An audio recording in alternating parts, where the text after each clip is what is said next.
ಎಲ್ರ ಜೊತೆಗೆ ಬಾಳೆ ಎಲೆಲಿ ಹಬ್ದೂಟ ಮಾಡೋದೇ ಒಂಥರ ಸ್ವರ್ಗ. ಹೆಲೋ ನಮಸ್ಕಾರ. ಇವತ್ತು ದೀಪಾವಳಿಗೆ ಅಂತ ಹೇಳಿ ಊರಿಗೆ ಹೋಗ್ತಾ ಇದ್ವಿ. ಹಾಗಾಗಿ 5:30ಗೆ ಎದ್ದು ಪಟ ಪಟ ರೆಡಿಯಾಗಿ ಮೆಜೆಸ್ಟಿಕ್ ಕಡೆ ಬಂದ್ವಿ. ಮೆಜೆಸ್ಟಿಕ್ ಬಂದು ರೈಲ್ವೆ ಸ್ಟೇಷನ್ಗೆ ಹೋಗಿ ಟಿಕೆಟ್ ಎಲ್ಲ ತೊಗೊಂಡು ಆಮೇಲೆ ಟ್ರೈನ್ ಬರೋದಕ್ಕೆ ವೆಯ್ಟ್ ಮಾಡ್ತಿದ್ವಿ. ಆ್ಯಂಡ್ ಇವತ್ತು ಸೀಟ್ ಸಿಗಲ್ಲ ಅಂದ್ಕೊಂಡ್ವಿ ಟ್ರೈನಲ್ಲಿ, ದೀಪಾವಳಿ ಆಗಿರೋದ್ರಿಂದ. ಬಟ್ ತುಂಬ ಖಾಲಿನೇ ಇತ್ತು. ಮಲ್ಕೊಂಡು ಆರಾಮಾಗಿ ಬಂದು ನಮ್ಮ ಅರಸೀಕೆರೆನ ತಲುಪಿದ್ದಾಯಿತು. ಆಟೋ ಮಾಡಿಕೊಂಡು ಮನೆ ಕಡೆ ಬಂದಿದ್ದಾಯಿತು. ಸೊ ನಾವು ಮನೆಗೆ ಹೋಗೋ ಅಷ್ಟರಲ್ಲಿ ಗಾಡಿ ಪೂಜೆ ಎಲ್ಲ ಮಾಡಿ ಮುಗಿಸಿದ್ರು.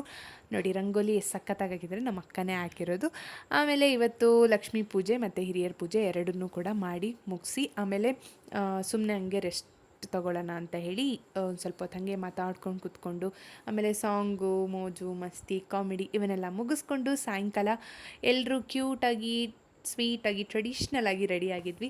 ಸೊ ರೆಡಿಯಾಗಿ ಫೋಟೋಸ್ ತೊಗೊಳ್ಳೋದು, ವೀಡಿಯೋಸ್ ಮಾಡೋದು, ಅದು ಇದು ಮಾಡಿಕೊಂಡು ಟೈಮ್ ಪಾಸ್ ಮಾಡಿ ಆಮೇಲೆ ವಿಧ ವಿಧವಾದ ಊಟನ ಮಾಡಿ ಮುಗಿಸಿ ಏನೋ ಒಂಥರ ಚೆನ್ನಾಗಿತ್ತು. ಆಮೇಲೆ ಮುಖ ತೊಳ್ಕೊಂಡು ಮಲ್ಕೊಂಡು